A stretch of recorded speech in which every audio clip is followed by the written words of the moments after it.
Welcome everyone to the 38th episode of the Chris Perish podcast. My name is Chris Perish and you are here for a wonderful show. But first things first, got to get that little bit of cleaning out of the way.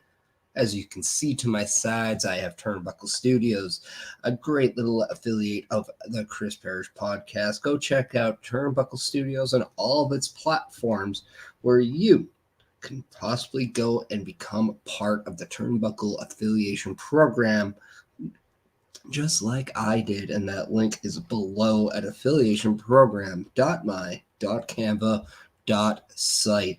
And then over to my other side, you will see Rogue Energy. And that's right. You can go to rogueenergy.com and you can use the promo code PERISH, PERISH, to save 10%. You can get a wonderful amount of product there, as I purchased a new shaker and a couple tubs of their energy powder. It is great. The flavor is amazing. And let me tell you something, if you want to pick, I definitely choose the blue raspberry. But if you're bored of me always saying that, I also got the strawberry banana, so go check that out. We got Bobby Stats Burrito coming in saying hello. Hello, Bobby. How are you doing? How is your day? How is your Sunday going? We have all in happening as we speak, and I am not going to be giving you spoilers. I will not be giving you updates because I am not currently watching it, and I am not going to be that person to spoil it. So if you're here and you're enjoying the show, thank you. You are safe from any spoilers, anything like that here. I will be definitely giving you my predictions to all in. Got a little bit more information about the cards that is No Mercy and Bash at Berlin, as those cards seem to be finalized. And I will also be giving you my top 5 Bray Wyatt moments. Now, it's not the top 5. It's just my personal top 5. And I am going to give you a little bit of a spoiler on that. There's actually 6 because I feel one of them is a little cheating. But at the same time, as I said before, they are my top 5 Bray Wyatt moments. Bobby saying good because I'm watching your guys' podcast. Well, Bobby, I appreciate that. You have been nothing but loyal and nothing but amazing when it comes to supporting. So if people can see that Bobby is on that YouTube side, give him a like, give him a follow for all his loyal work that he does. We appreciate you, Bobby, so much. But also, if you're on that YouTube and you want to hit that notification bell button, you want to hit that follow, I appreciate that, because you want to be alerted to every time the Chris Perish podcast goes live on the air. And if you're on the other platforms like Facebook, make sure you're sharing that out and make sure that you have some fun with all those little emojis that you have. As I just want to give a shout out to the 2 likes that we have already. And then if you're over on the Twitch, please give me a follow and subscribe on there. That would be just wonderful. But yeah, let's get right to the all-in card for AEW, as that is what's taking over the day right now. How amazing is it that it's fairly early in your Sunday and you're already getting a pro wrestling pay-per-view? I guess I can say pay-per-view for AEW. It's PLE for WWE. But let's kind of get right into it, and I'll give you my predictions for what Wikipedia has as the match setup.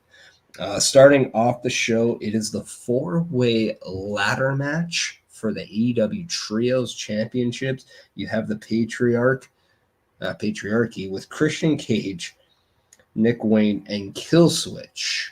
Even though Mama Wayne is a champion, Killswitch is wrestling because, well, wrestling. And they're defending against the Bang Bang Gang in Juice Robertson, Austin, and Colton Gunn, going up against the Blackpool Combat Club, even though on here it only has Wheeler Yuta and Claudio Castagnoli as participants. And I'm looking into that thinking, you know what? I almost bet you we're going to see one Jon Moxley return, climb that ladder, and become Trios champion, right? Right?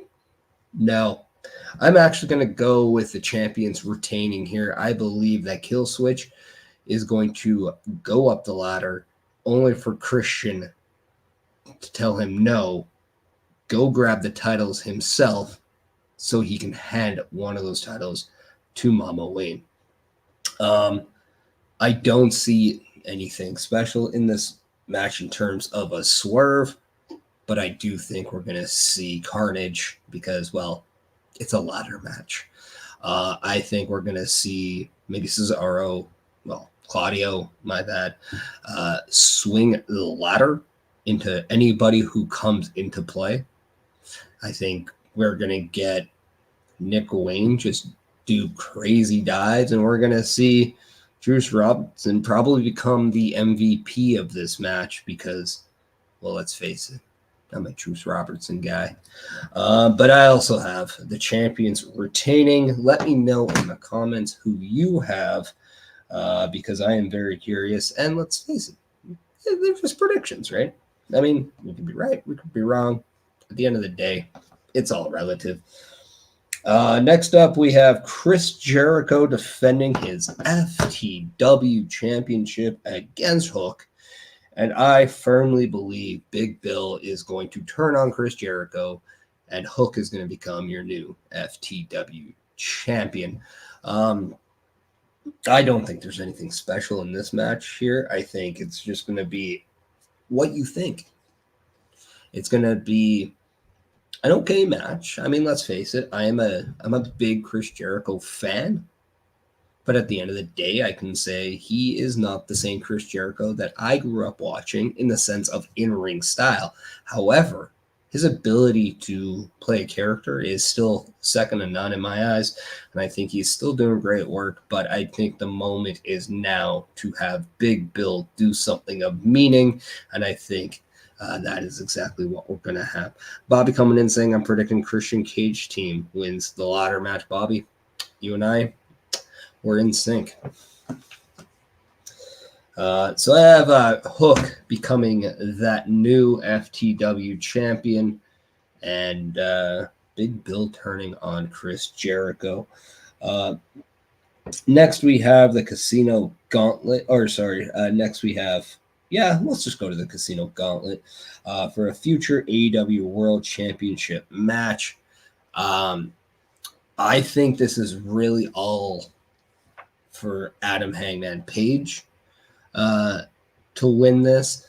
However, I do think we're going to see possibly Ricochet, maybe even Donovan Dijak, maybe even a Bobby Lashley. We're going to see a couple surprises, but I think one person of note that we could see in this match that might be something of value, and that's only if Bryan Danielson becomes champion, is Nigel McGuinness might be a surprise participant. It's Wembley Stadium after all. I think Nigel and Bryan Danielson have always said they wanted to wrestle each other. And I think this would be just an amazing opportunity for that if that's where they choose to go.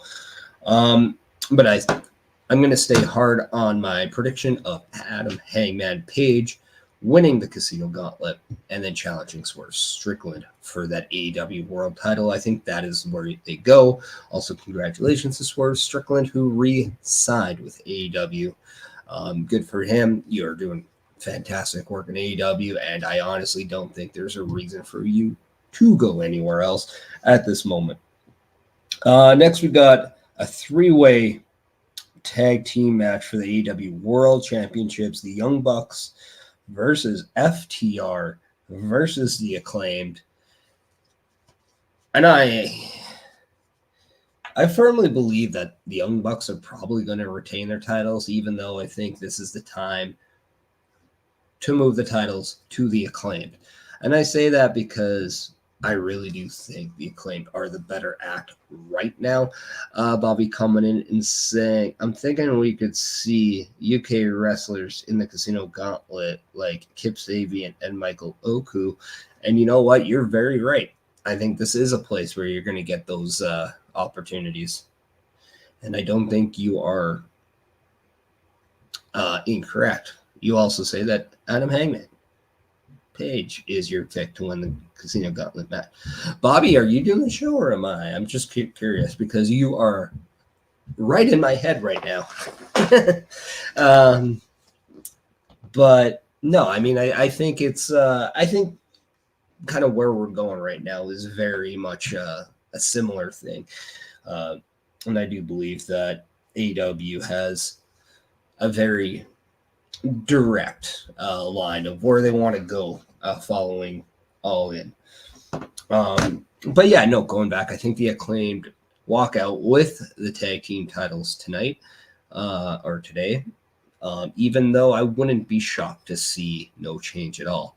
I just think you don't need titles for the Young Bucks right now. I don't think it really matters. And why don't we just do something with the tag team division with the Acclaimed kind of running the show? I wouldn't mind that at all.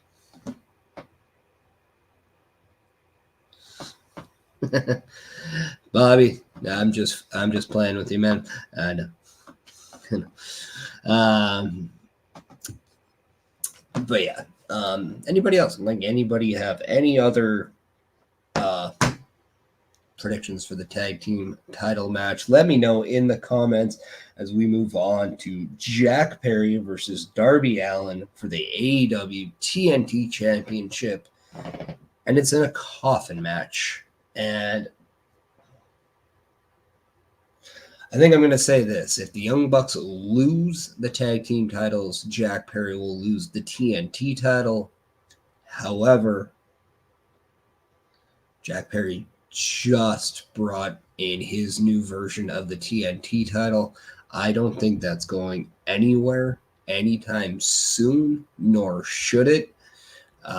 You're hearing rumors that Darby Allin could be in line for a push, probably towards the AEW title.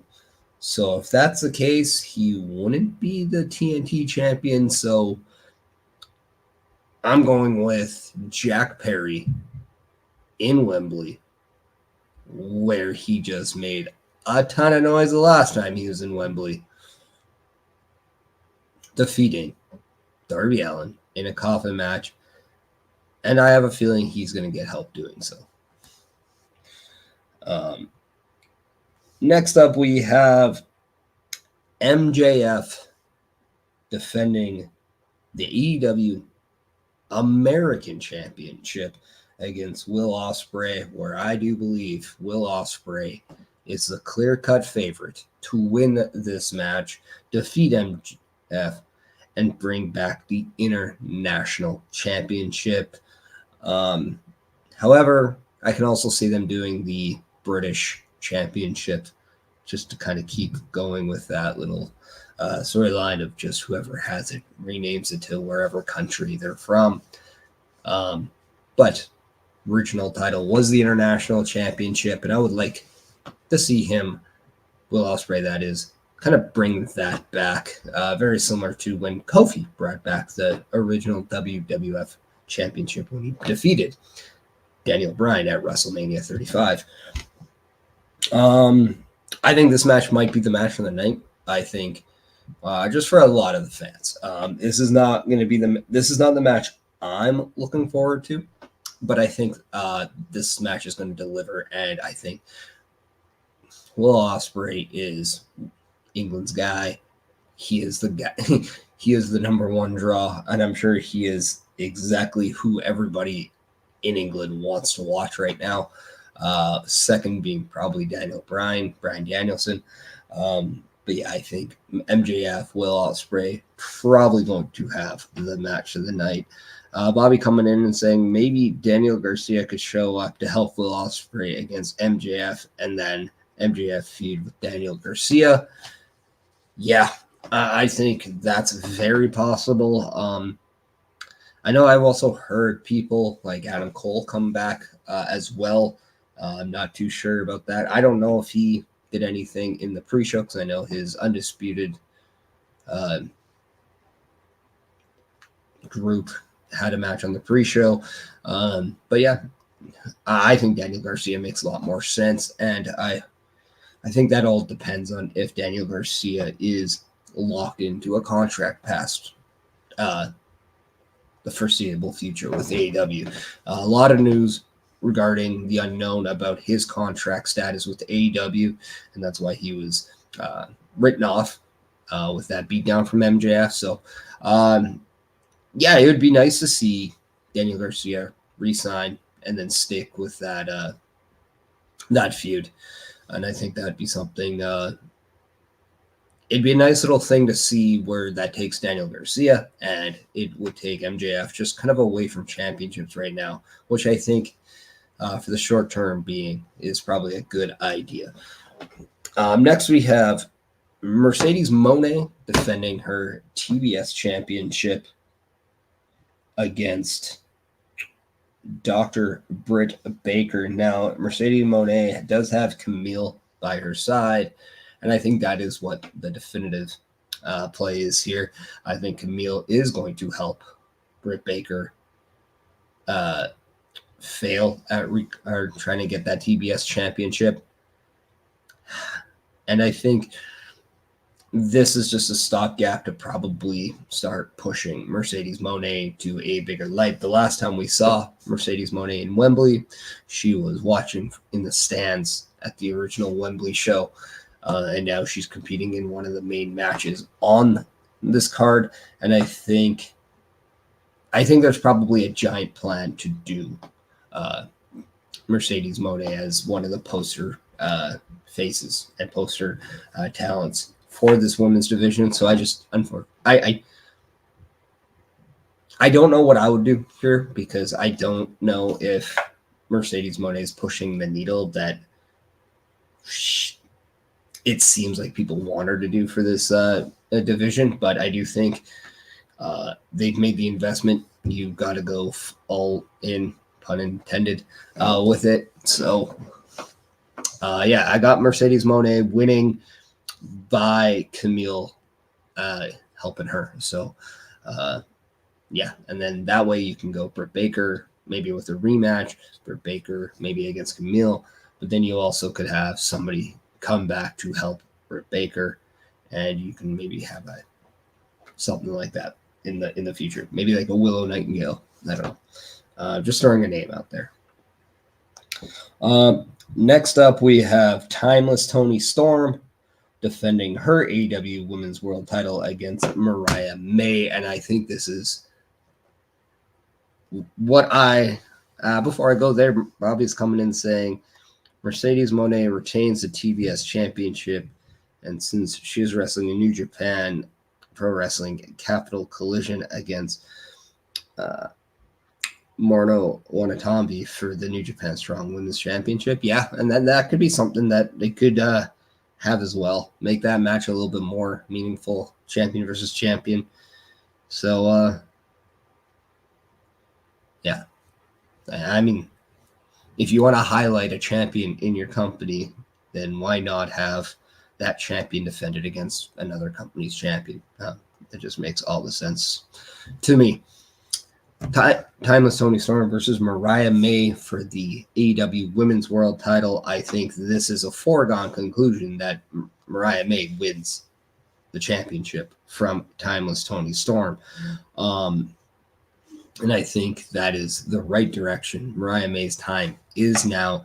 This feud is at the peak that it needs to be for a moment.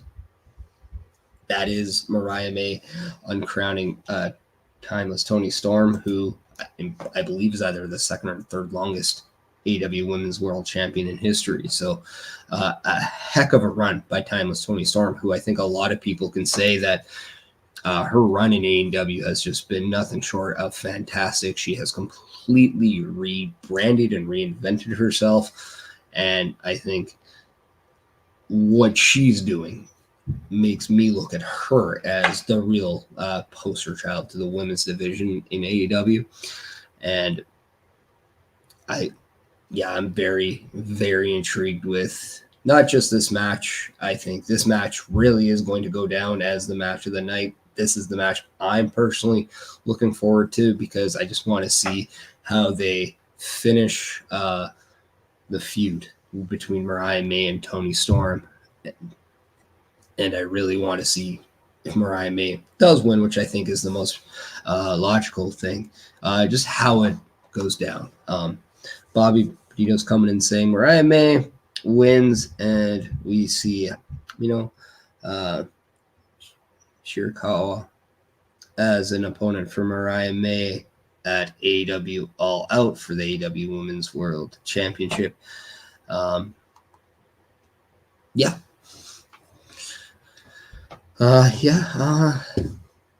would not hate that, unless, I have to think we get at least one rematch. I'm gonna pose this question: if Mariah May does defeat Toni Storm, do you give Toni Storm that immediate rematch? Does she earn it? Do you want to see it? What's your opinion on if Mariah May wins, you do that immediate rematch with Toni Storm? And then it's that definitive feud closer, as we see. Now, I don't think we need it. I'm just saying. I'm just going to put it up there and just see what people think. So, yeah. And this leads to the main event, and I do strongly believe this is the main event. Bryan Danielson challenges Swerve Strickland for the AEW World title. And if Bryan Danielson does not win, he will retire. Now, if there is a match that is going to pull the emotional strings right now, it's this match. If this match is designed for Bryan Danielson to become champion, go forward, I can see that. He is currently, from what I understand, not working with a contract, but is on a verbal agreement by working gate by gate with AEW. That is my understanding. I am very curious if Swerve Strickland is going to... Let me rephrase that. He just re-signed with AEW, so I don't know if maybe the plan is to take the title off him. I think I do see this being the swan song for Bryan Danielson in AEW as a wrestler. I don't know if... I'm very conflicted with these rumors saying that if WWE or if Bryan Danielson if his wrestling in-ring career could be over with AEW, is WWE going to pick him up? I'm conflicted if I want to see that. Now, I don't dislike the performer in any way. He is fantastic in everything he does. I just also like the fact that he went somewhere else and he's doing something very important. I think what he can bring to the development of AEW, just from a talent standpoint, I think is amazing. And I just don't know if I want to see him leave AEW when I know there's so much he can do behind the scenes for AEW. So I'm conflicted because I don't want to see somebody that has so much to give not help out a company who I think has so much more to grow. Like, there's so much more room for AEW to grow as a promotion, as just a company. They still really haven't matured as a wrestling promotion yet. And I would like to see guys like Bryan Danielson kind of help be that person to help kind of do that for them. So, and I don't know if he can do that as both a performer and a backstage guy. So I think we're going to see Swerve Strickland retain his championship against Bryan Danielson. And I think we're going to see just the send-off of send-offs for Bryan Danielson as the wrestler in AEW tonight at All In. Let me know what you guys have. As I said, like all in is going in as we speak. I am not watching it. I am not going to give you guys any spoilers. I am not going to look it up on the internet. I am not going to play spoiler for you people. But if you want to go watch All In, go check out wherever you're provider is, go check it out and enjoy it. I know I don't talk a lot about AEW on the show. It's not my number one promotion. However, I know a lot of people who love it, and that is amazing. And I love to hear that because I love pro wrestling. So at the end of the day, if you're watching pro wrestling, that's all fine, and that's all good, and that's all that matters to me. But yeah, All In, live from Wembley. I do believe that I'm trying to remember one card. They didn't make an announcement of a show coming in Australia. I don't remember what that show is, but a huge announcement. AEW coming to Australia for another big show. I feel I need to check that out, but at the same time, yeah, let me know what you guys think of All In. What is the show that you guys are watching for or looking for? And with that, I'm going to give you guys a little bit of a sneak preview of shows you can watch here on the Turnbuckle Studios program. Not so much here on the Chris Perish platforms, but since I'm affiliated with Turnbuckle Studios, here's a list of shows you can have, and then after this video, I'll let you know what that event is.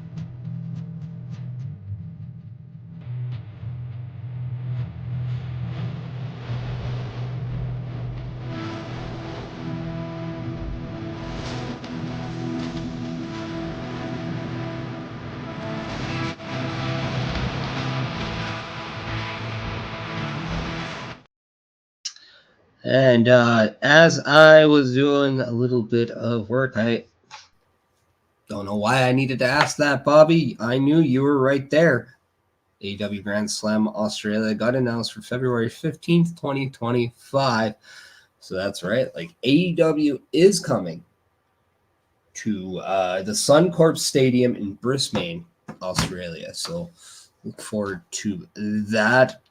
Can only imagine what is going to headline that show, but there's a lot of time between that. We still got about five and a half months to that show, so plenty of time to kind of see what's going on. I did tell you guys that we have more of a finalized card for both Bash in Berlin and for NXT No Mercy. So let's start off with No Mercy, shall we? As we found out that Joe Hendry himself is going to be challenging Ethan Page for the NXT World title. Joe Hendry defeated Pete Dunne and Wesley in a triple threat number one contenders match to become that number one contender. And there's been a lot of rumors circulating whether or not Joe Hendry is going to defeat Ethan Page. Will we see a non-contracted WWE talent win a WWE championship? I mean, if there's a guy to do it, this might be the guy. However, I think a lot of people are expecting Trick Williams, who is going to be the special referee in this match, to help Joe Hendry. I'm predicting he is actually going to be the guy that stabs Joe Hendry in the back. I believe Trick Williams is going to turn on Joe Hendry, and Ethan Page is going to walk out still your NXT champion. I say that because Trick Williams doesn't exactly have a lot going for him at the moment in terms of who he's going up against. I think I would like to see something of substance happen here. I don't think you need to put the title on Hendry, and I don't think you need to take the title off Ethan Page either. But Trick Williams versus Joe Hendry could be something that people are torn about. My other option here is that we see Josh Alexander unite with Ethan Page and help Ethan Page go up. Bobby, what did I tell you about being in my head? We are in sync, man. We are in sync. And this is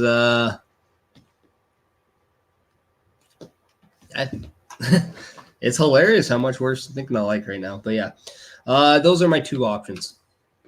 I'm kind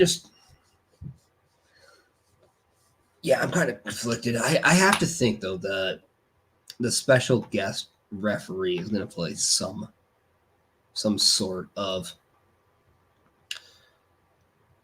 like factor in there, unless we get to No Mercy and we see that the referee has been taken out. Therefore, you just get a regular official. That regular official gets maybe knocked out. Everybody's expecting Trick Williams to come in. No, it's Josh Alexander, who also turned on Joe Hendry at Summerversary in their big multi-man elimination match for that TNA world title, which was eventually won by the wanted man himself, Nick Nemeth, even though Joe Hendry was the one who defeated Moose and eliminated him from the match. We also had Jada Parker going up against Roxanne Perez for the NXT Women's Championship, and I think Roxanne Perez is going to have a test. She's going to get the job done. She is going to win and defeat Jada Parker, and we're going to see Julia come out face-to-face, have a standoff with Roxanne Perez, and that is the match we're going to lead into pretty much the kind of the end of 2024 with. And I think that is going to be just the feather in the cap. And yeah, nothing against Jada Parker. I just think the plan right now is probably Roxanne Perez going up against Julia, going up against Stephanie Vacker in some form before being called up to the main roster. And yeah, calling it now. Stanton liver match for the women's title. Julia versus Stephanie Vacker. Or however you want to pronounce it. But yeah, that is my rumored main event NXT women's match for Stand and Deliver 2025. For the NXT Women's North American Championship, we saw Wendy Chu become the number one contender and challenge Kalani Jordan for the North American Championship. And I actually do believe Wendy Chu is going to walk out your new North American Women's Champion. But before we go there, Bobby's coming in and saying Jada Parker will be a great opponent for Roxanne Perez. And then after this match, we could see Jada Parker go after the NXT Women's North American Championship. Yeah. And I think kind of where we're kind of heading with what you think, and then where I'm kind of going, Wendy Chu winning the championship. We've now transitioned from a babyface to a heel. She would need that babyface opponent. Jada Parker could very well be that person. And so, yeah, kind of riding the same wavelength right now as we've established already. We also have Obafemi versus Tony D'Angelo for the NXT North American title. Now, I think I'm going to have a shockwave for everyone. I'm calling Tony D'Angelo being the person to upset the world and defeat Obafemi and become the new North American champion.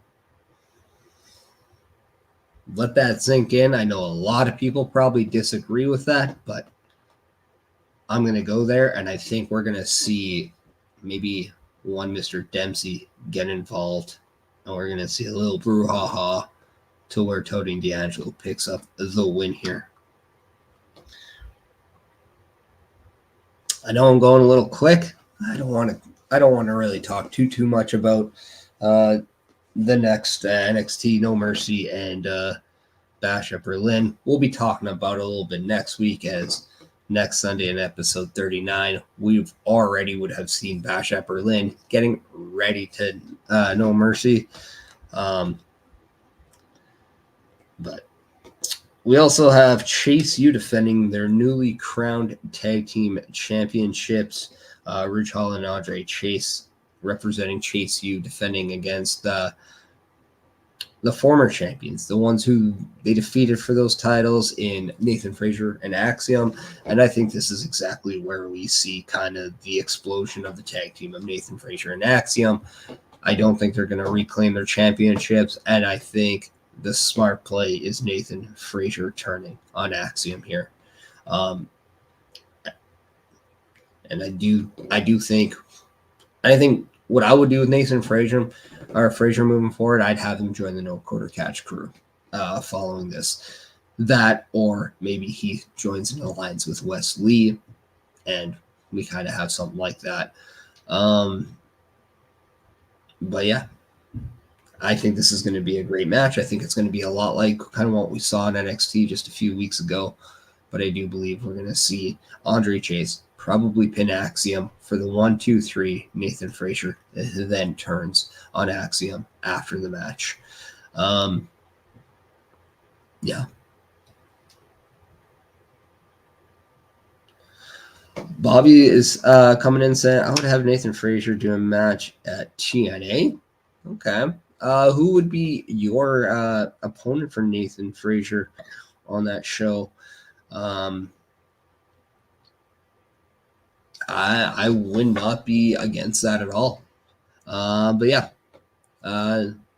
who would you have challenge Nathan Frazier, or who would you have Nathan Frazier challenge in TNA? Could we see him maybe go after the X Division Championship? Maybe there's something there.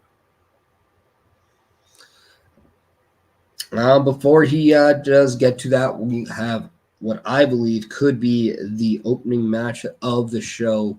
Wesley going up against Zachary Wentz. As we saw NXT. There we go. Nathan Frazier versus Speedball Mike Bailey.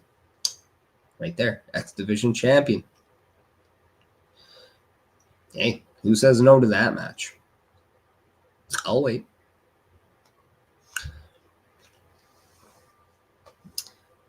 Wesley versus Zachary Wentz. I do believe that this match is going to be a very, very competitive fight. I don't know if we're going to see necessarily a match. We're most likely going to, but I'd like to see Wesley and Zachary Wentz be more of a, I want to beat you up and I want to leave a scar. I want to draw blood. I want kind of that type of feel going into this match. And I think what's better suited for this is easily Wesley finding a way to get the advantage and getting the win over Zachary Wentz. I wouldn't mind having this spill into TNA as well. I know Bobby's kind of talking about Nathan Frazier going there. I wouldn't be upset with Wesley crashing a radical party over at TNA. So I think this match has just so many little tidbits about what it can do. We haven't even talked about the Trey Miguel in this, and I think there is so much more to talk about here. And yeah, I don't think this is done at No Mercy. I think this is just the start of the beginning.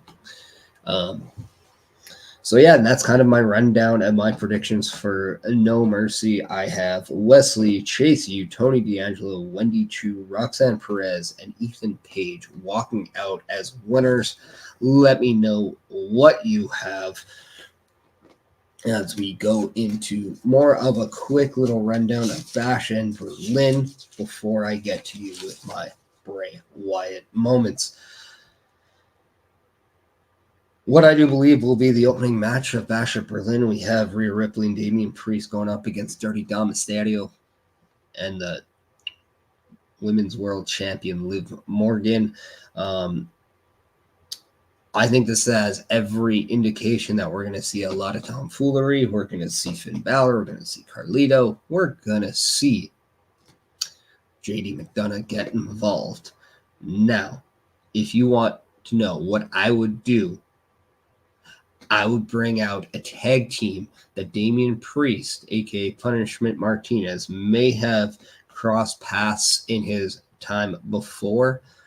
And if you kind of are reading the same wavelength, I think this is a perfect spot to bring in the Motor City Machine Guns, Chris Sabin, Alex Shelley, coming in, fighting for the side of Damian Priest and Rhea Ripley.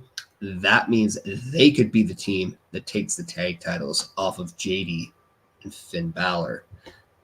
And that way we're now kind of equal, a little bit more equal on the numbers game, as I do think we need to see something with Rhea Ripley and Damian Priest. I think there you have. I mean, if there's two people from the Judgment Day that could take on the Judgment Day, it is the Terror Twins themselves, Rhea Ripley and Damian Priest. But I just think the numbers are too much. And with that, I'm going with Dom and Liv. And there's part of me that really wants to see Dom pin Rhea in this match.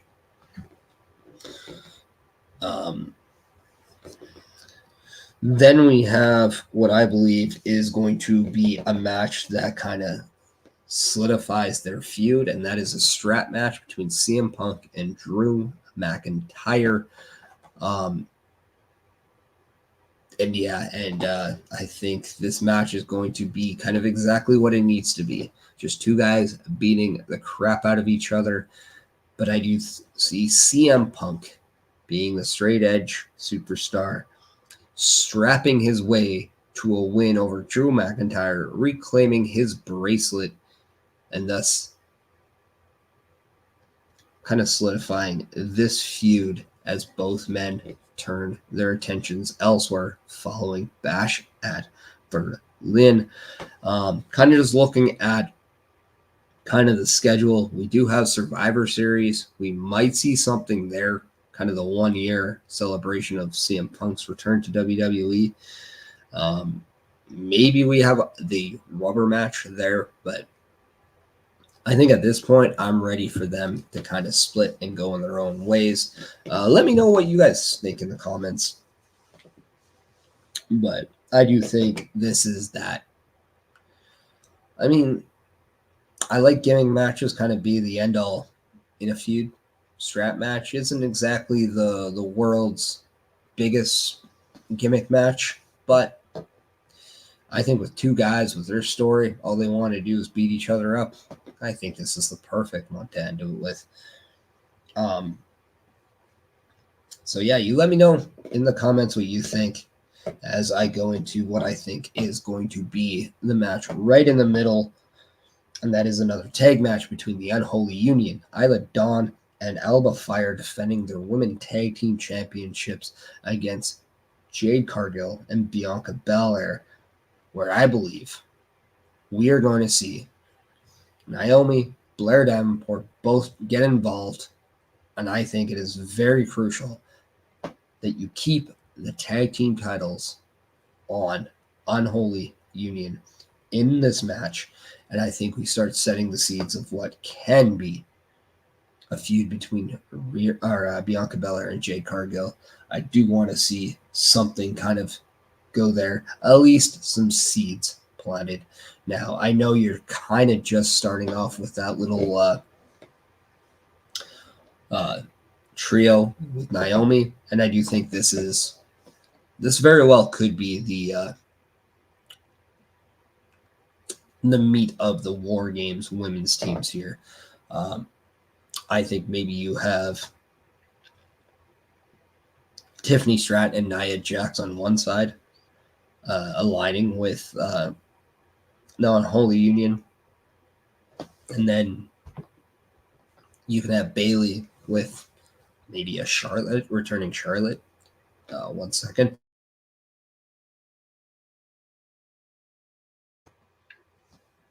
Or you can go Michin, who I think would make a lot of sense. Bobby coming in and saying, what if Tegan Nox gets involved in the women's tag match and helps Alba Fire and Isla Dawn? I'm open to it. I just need to know your why. we do know Blair Davenport is already aligned with these two. So why are you doing Tegan Knox? I'm not against the idea, but I just need to know the why. I wouldn't be against it. I definitely wouldn't be against it. I do think it'd be a nice little change for Tegan Knox. I kind of believe that we might see Tegan Knox. I mean, yeah. I have a feeling we might see Tegan Knox realign with Dakota Kai, who gets kicked out of Damage Control by Kairi Sane and Io Sky, and then a returning Asuka, and we can see Damage Control kind of morph into something else with those three girls, and then Dakota Kai could maybe bring in Tegan Knox and Raquel, and we can have that 3 versus 3.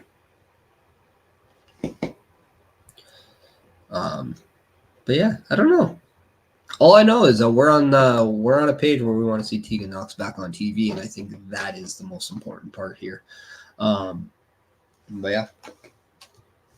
We then go to Cody Rhodes defending his WWE Universal Undisputed Championship against Kevin Owens, where we've been getting a lot of teases about whether or not Kevin Owens is going to turn on Cody Rhodes. And no, I do not think that is going to happen at Bash at Berlin. I think we're going to see a lot of seeds being planted here. In fact, I would not be surprised to see a bloodline getting involved, or at least something involving the bloodline in the show. But I do think Cody Rhodes walks out still champion. I don't think Kevin Owens is going to do anything to damage the relationship with Cody. However, I do think we're going to see maybe a little bit more seeds being planted. But I think this is setting up for a one-on-one straight up match and nothing else, because I think the story is the main event. We have Gunther defending his World Heavyweight Championship against Randy Orton.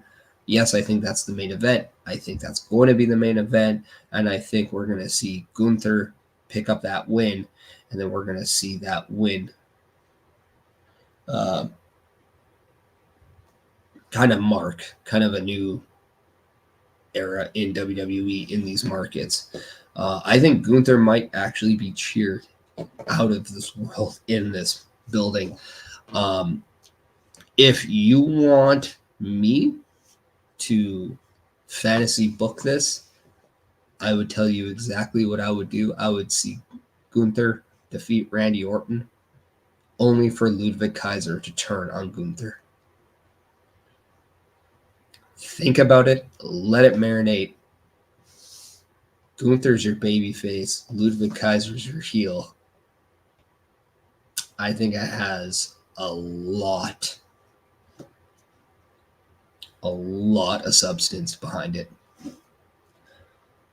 I don't know if I like Imperium of just the two,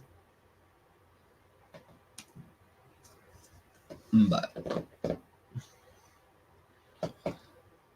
what would you like to see Kevin Owens do after Bash in Berlin?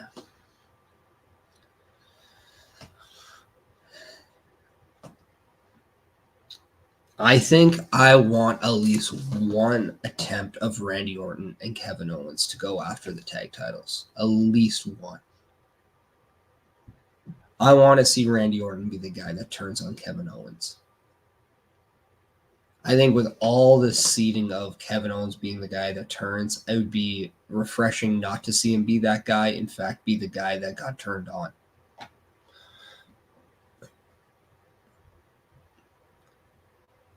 It's a very interesting kind of thing.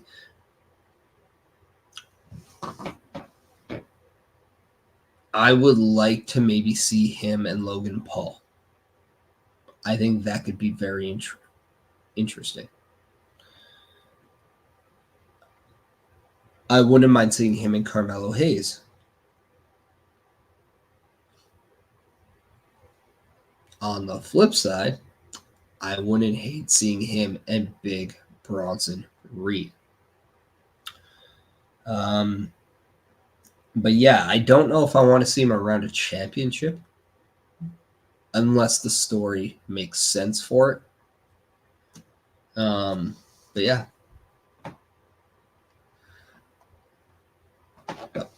Bobby said, I would like to see Kevin Owens versus LA Knight as well. Yeah, if LA Knight's going to continue these open challenges, I think that allows the opportunity to see some different opportunities. Not so much babyface versus heel, but a couple baby faces versus baby faces type scenarios. I mean, we did see John Cena go up against Sami Zayn in the Open US title. So who's to say what we can see in that? But yeah, I mean, I'm kind of in a state of flux. I know I love Kevin Owens as a performer. I love him as just an all-around human being. I'm just unsure of where he fits, and I think maybe just maybe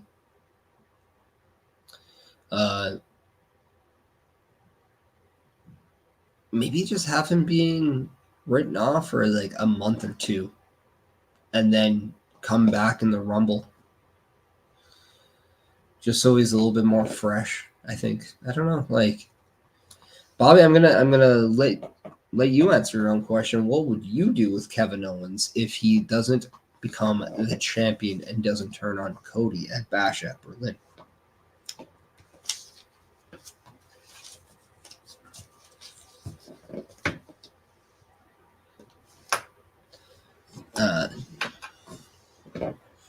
So before we kind of get to that, I will kind of let everybody know one last time to go check out rogueenergy.com. Use the promo code PERISH, PERISH. One last thing, if you want to go and help support the Chris Perish podcast, you don't have to support Rogue Energy. But what you do is if you want myself to give you a better code or a better percentage than 10%, go and use the promo code, because the more times you use the promo code, the more Rogue Energy says, hey, Chris Perish, you're helping us get more business. We're going to bump you up to affiliate.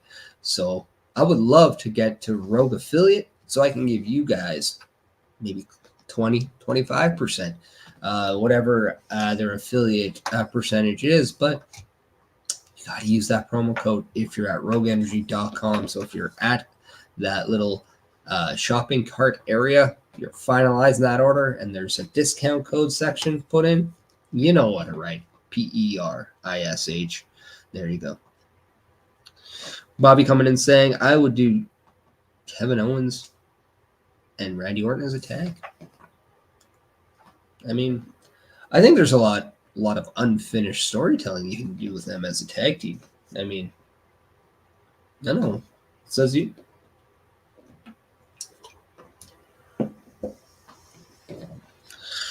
Now, lastly, yesterday we survived a first year in this world without Bray Wyatt winning Rotunda.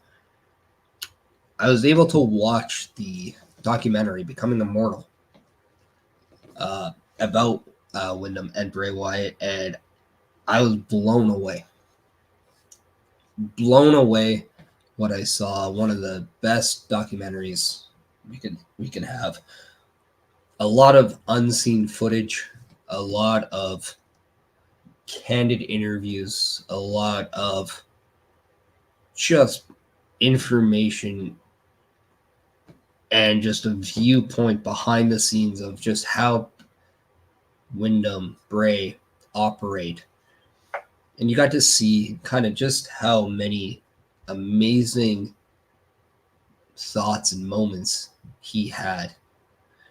Whether it was the birth of his 4 kids, whether it was going from one marriage to another one, and you're getting that emotional ride, whether it's the emotional ride he had by going into football, not kind of seeing football throughout, then seeing his brother wrestle, only to know that that is what he was destined to do, becoming the first member in his family to win the World Heavyweight Championship in WWE, main eventing WrestleManias with John Cena and the Undertaker.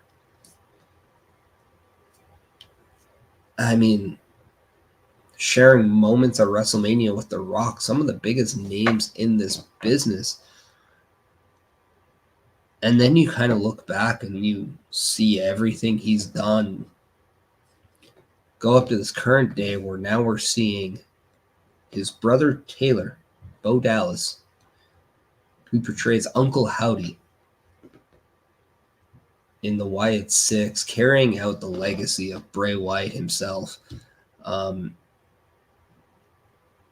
It's been just a fantastic ride. It was a very emotional documentary to watch. One of the coolest things I had was if you looked at the details, he'd always have little Easter egg pieces of information, whether it was the stitching on his masks represented the Roman numerals for either whether it was a birthday, whether it was a wedding anniversary. He also had a completely new Fiend outfit, which had a multiple mask, and that mask was a molded look off his wife's face, which just was amazing. He liked that portrayal of, like, you saw the ugliness of the Fiend mask, and then in its contrast there was, in his eyes, the most beautiful face, which was JoJo's. So so much just beautiful, chaotic masterpiece thoughts. Just a wonderful storyteller. But I'm going to give you guys my personal top 5 moments of Bray Wyatt. And yes, I did say I cheated. There are 6. Because obviously, as you see, I'm wearing a Royal Rumble hoodie for 2023, which was the last PLE, or the big match that we saw on TV from Bray Wyatt. So there's one that spends a little place in my heart because I was there. But number 5, I had the Bray Wyatt return, just from 2023. We saw so many of the Easter eggs with the White Rabbit and all that kind of lead up to this. We saw the portrayal of all of his characters, and I even counted, and we had the 6th there, including the Fiend and Bray Wyatt himself. So we saw an early indication of the Wyatt 6 even before we saw Bray Wyatt come back. So what I thought, just what an amazing moment. Plus, you got to see kind of this on the documentary, and go back and listen to the pop from when he takes off his mask and the fans see Bray Wyatt once again. You do not get to hear pops like that very often. And it was just a special moment. And for that reason, it has to make the list. Because you may not remember the first time you saw Bray Wyatt on your television screen, but you remember that return. You remember that return at the end of Extreme Rules after Matt Riddle defeated Seth Rollins in the fight pit. The lights go out. We see all the characters. We even see the new entrance that had the door that had the tribute to John Huber, Luke Harper, Brody Lee, that blue light, only for him to come out in a new mask. And just, I mean, when you talk about special moments, that moment is definitely right up there. Now, I have 3 actual wrestling moments, whether it's matches. So this was just number 5 was just a moment. Number 4 is kind of my tie here, and it shares 2 kind of wrestling matches moments. One was when the Wyatts and the Shield had that standoff for the first time. We saw the Shield kind of run a roughhouse over the WWE for the longest time. And before we had an Evolution return, we saw the Wyatts stand up to the Shield. And let me tell you something. That place was buzzing. And I don't know if I wanted to see the Shield win or if I wanted to see the Wyatts win. I didn't care about the good versus bad. I wanted to see something special, and I felt that's what we got with the Wyatts and the Shield. That was a moment in time I didn't realize how bad I wanted something until I saw it. And it very much strikes resemblance from what I saw Imperium versus the Undisputed Era, but on a bigger platform. And this was just absolutely crazy, and just the amazing moments that we got to see. And when you think about the ironies between these 6 men, whether it was Rowan, Harper, and Wyatt going up against Rollins, Reigns, and Ambrose, now Jon Moxley. We saw Brody Lee and Jon Moxley both venture off into AEW to do their own things there. We also saw the history with Rollins and Wyatt, Rollins and Reigns. And then now we're seeing Eric Rowan kind of keep that legacy moving forward as the a surviving member of that Wyatt family. And this was not including Braun Strowman. But yeah, just absolutely amazing. And I had that tie in with everybody remembers the cage match that Bray Wyatt had with John Cena. And just when we thought Bray Wyatt was going to lose and John Cena was exiting the cage, we see this kid pop out onto the steps, and it just absolutely startles John Cena to the point where the kid starts singing, "He's got the whole world in his hands." And there are times when I'm watching wrestling where you're just glued to the screen because you don't know what you're watching. You can't comprehend it, but you just know you can't take your eyes off it. And this is one of those moments. And it was just something at the time I couldn't comprehend. But it was so different from everything that I saw that for me, this was just an absolute amazing moment that captures what is special about the Bray Wyatt character, because it doesn't necessarily need to be Bray Wyatt or any part of his family at the time that was the reason to why something happens. He had this ability, whether it was brainwash, whether it's just his ability to have fireflies come to him and help him. It was just so real. It was so unexpected. This kid was amazing in that role. But absolute amazing moment. Like, I just, even to this day, like, you just get a little bit of shiver. Like, you're just like, okay, it's just not a normal thing to see in pro wrestling. But at the same time, all you are is captivated to how this happened, why it's happening, even though you can't comprehend that it's happening. And it's so many questions at the same time. So yeah, that was my tie at 4. My number 3, we got to go back to SummerSlam in Toronto.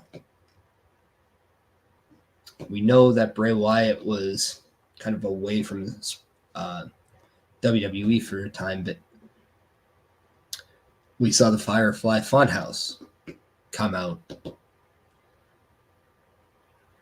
And what we kind of saw was that Bray Wyatt seemed like he was trying to become normal, but there's still a part of him where he's still really twisted inside, to the point where you started seeing maybe a second personality of Bray Wyatt. And that sometimes when he gets into such a dark place, that second personality takes over his body. And that personality was The Fiend. And for the first time at SummerSlam in Toronto, we saw The Fiend. And just seeing what he looks like, what he does, how different he is from Bray Wyatt, what extension of Bray Wyatt that is. And it was just absolutely mesmerizing, to the point where you're watching him come out and you're seeing little kids cry. And it reminds you of the debut of The Undertaker when that happened as well. I mean, it was just in a completely different time frame. And what you're seeing is something completely different. We've seen The Undertaker go into this role of witchcraft before. We've seen Gangrel kind of go into that vampire weird, different, like kind of gothic stage. But we've never seen anybody really go into the horror like this. We know Kane had, but it was more traumatizing and kind of stuff, if anything, right? Like, but we didn't see anything to this sociopath horror split personality stuff quite like what we saw with Bray Wyatt and The Fiend. So that to me is my number 3 moment, The Fiend debut at SummerSlam. My number 2, you go all the way back to the Elimination Chamber, where he defeated for AJ Styles to win not just the Elimination Chamber, but his first WWE Championship. The history that he made by being the first member of his family to be champion. He finished his story before Cody, by the way, people.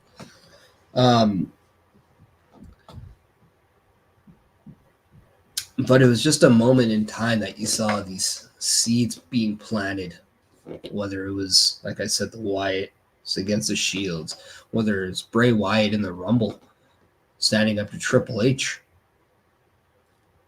when Triple H was trying to run roughshod as Roman Reigns was defending his championship. We kept seeing kind of Bray Wyatt and the Wyatt family continue not walking down the path that was obvious. The entire time they were walking down a road that they were creating on the fly because they weren't regular. They were different. And the culmination of seeing this was the WWE Championship. I strongly believe that being a star in WWE, you need a lot, but the one thing you need more than anything is championships. You need World Heavyweight Championships to be on a larger-than-life platform just from everyone else. And Bray Wyatt was able to get to that level when he won that WWE Championship for the first time. And it wasn't the only time he won the title, but it was the first. And it now made you look at Bray Wyatt from a completely different standpoint. He wasn't just a side character on the show. He wasn't just a major feature away from the closing moments. No, now he was the closing moment. Now he is the guy. He is now the face of the company. And it was absolutely intriguing to watch because all you wanted to see now is where this takes you next. And if you kind of remember, side plates on that title had John Cena's name plates or side plates on it. So he, in a weird way, dethroned John Cena as champion that night. And it was just surreal. So not only did he defeat AJ Styles to win the match, he actually defeated John Cena and took the championship away from him. So whether or not you look at AJ Styles as one of the best in-ring performers of our current generation, or you look at John Cena, which could very well go down as one of the best all time, Bray Wyatt beat both of them in the same night to win his first world championship. And I think that was just fantastic. And then again, number one, as I said, the Royal Rumble 2023. I didn't get to see the feed in any way because, well, he was kind of too close around the pandemic, and WWE wasn't coming to Edmonton during that time. We saw a lot of Bray Wyatt. I saw a lot of stuff with him and the Wyatt family. I never got to see him do anything in the Fiend character. So when I had the opportunity to go to the Royal Rumble, I was very excited. But now to know that that was the last big match for Bray Wyatt. Now, it wasn't his last one. No, he had a live event against LA Knight where he defeated LA Knight with a Uranagi through a table. But the last big match that he had was LA Knight in the Mountain Dew Pitch Black match, which so many people criticized. I remember people criticizing this match because there's so many different fluorescent lighting going in. Bray Wyatt had fluorescent face paint on. LA Knight had fluorescent trunks made. The ring ropes looked like neon colors. It was a different visual. And I don't know what the presentation was on screen. I never actually watched it on screen because I still remember watching it live, and I can tell you it was just a different visual that made you glued to it. And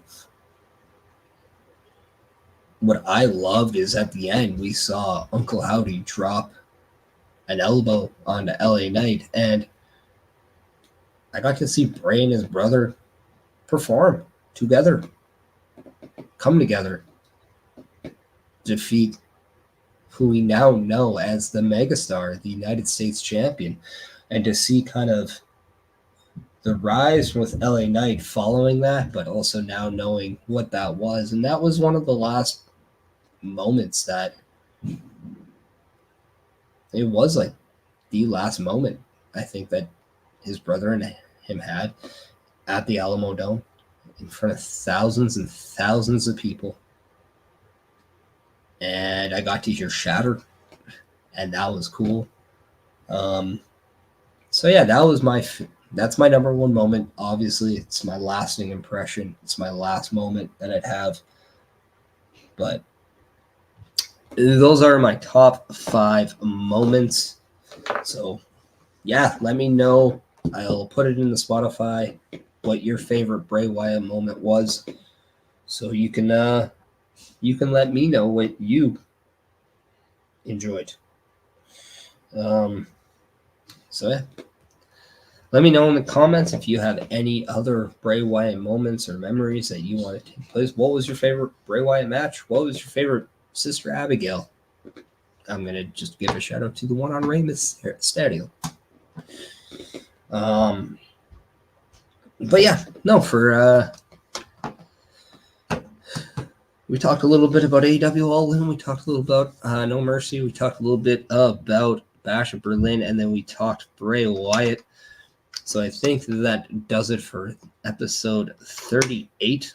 I do want to say thank you to everyone who is supporting the channel. I want to thank you, Bobby, for being active in the chat.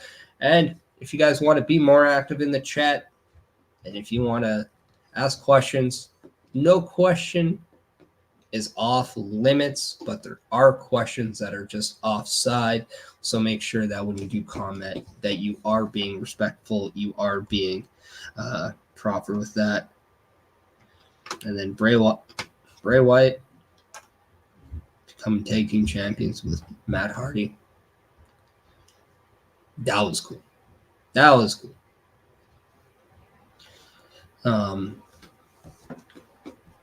But yeah, that's going to do it with us. I am going to try to raid on my Twitch side to Mike the Ref, who is doing a live watch along to All In. So please stay along there. Please, if you can, give him a shout, give him what's up, let him know that Chris Perish sent you. But yeah, as I try to figure that out, I am going to kind of let you guys in on one last thing. I have put major pieces into the new layout to the Chris Perish podcast. You will see a change in just a few months. That's right. When the Chris Perish podcast hits 1 year, so episode 52, it'll be on episode 52 because I have missed 1 week. So on 52, that will be the 1 year anniversary of the Chris Perish podcast. We will get a completely new visual look. I am working on new intros and new outros as we speak. Sorry, my fan was in front of my mouth there. As we speak, I am working on new videos for the intro and outro. I will be using the same song because, well, I own the song. Downstate made me a song. I love it. Why do I want to get rid of that? I won't.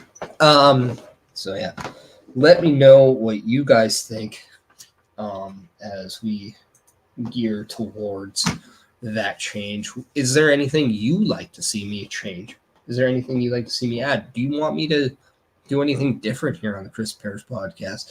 Did you guys like just interviews? You know, I had a few interviews with multiple guests. Do you want to see me have a few more interviews there? Do you want me to see more collaborations? Who do you want to see me collab with? Let me know. You can hit me up at perishute@gmail.com. That's perishute@gmail.com. So let me know what you guys think. Now, that is going to do it for me. You guys are going to see a very longer outro video, and that's because I will be raiding out onto the Twitch side to Mike the Ref. Thank you so much. Enjoy the rest of your Sunday, and go Saints. Rip through the clouds, faster, catch us from falling close to the ground. Perish or try to fight it, parachute now. Last chance, the final moment, parachute now. And deliver us to the ground. I wanna pull the string. On and on, I feel the speed. Too far to break from pressure. Too much to bend the speed. One big step, fly with me. Just take a leap and go. Rip through the clouds, faster, catch us from falling close to the ground. Perish or try to fight it, parachute now.